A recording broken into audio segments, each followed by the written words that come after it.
শেষে ঠাকুর মা এবং স্বামীজির আতুল চরণে প্রণাম জানিয়ে বলি, 1901 স্বামী বিবেকানন্দ তখন বেলুড় মঠে বসে আছেন।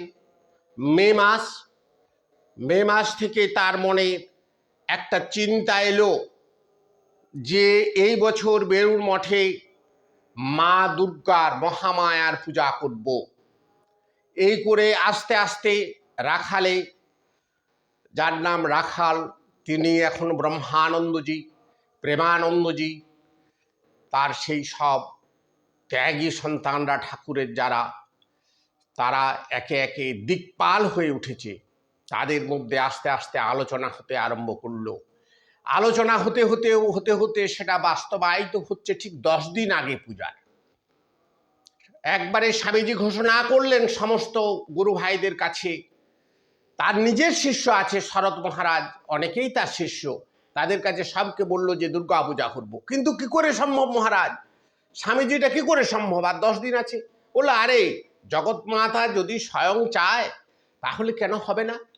একদিন এই দুজনে,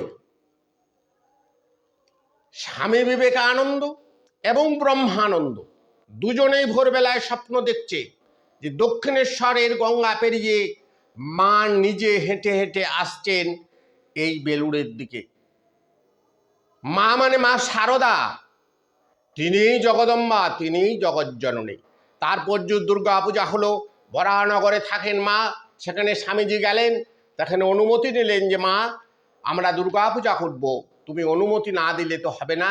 বললো, করো বাবা, তবে কোনো বলি দিও না। স্বামীজির মনে একটা বলি দেওয়ার ব্যাপার ছিল, বীরের মতো পূজা করা। মা বলল, না, তোমরা সব সন্ন্যাসী, তোমাদের পূজা বলি চলবে না, তোমরা মানুষের বিবেকে শিক্ষা দাও।